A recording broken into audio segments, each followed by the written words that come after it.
চুপি চুপি চুপি স্বপ্ন দেখে হাত বাড়িয়ে মন চায় মন চায়।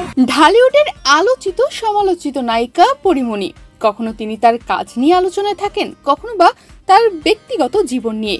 তবে ঢালিউডের ঝলমলে পর্দার বাইরে পরীমনির আরেকটা পরিচয় আছে, তা হলো তিনি একজন মা। আর এই পরিচয়টা যেন তার কাছে সবচেয়ে বেশি আপন। সম্প্রতি পরীমনিকে তার সন্তানদের সাথে নিয়ে সমুদ্রের বুকে জলকেলি করতে দেখা গেছে। ভিডিওতে দেখা যায় ঢেউয়ের সাথে খেলায় মেতেছেন তারা।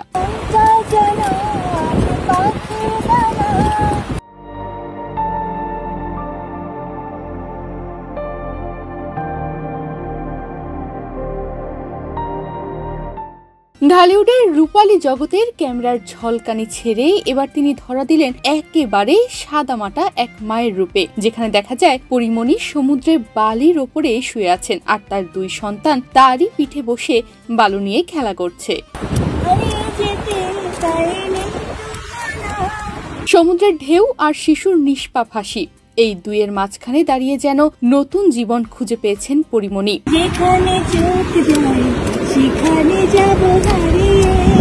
এবছর কলকাতায় পরীমনি অভিনীত ফেলুপক্ষী ছবিটি মুক্তি পায়। তিনি সর্বশেষ গোলাপ নামক একটি চলচ্চিত্রে চুক্তিবদ্ধ হয়েছেন, যেখানে তার বিপরীতে নায়ক হিসেবে দেখা যাবে নীরবকে।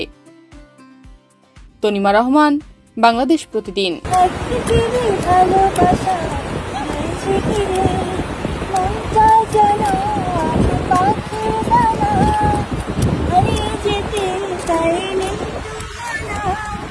চুপি চুপি চুপি স্বপ্ন দেখে হাত বাড়িয়ে মন চায় যেখানে চোখ যায় সেখানে যাব হারিয়ে।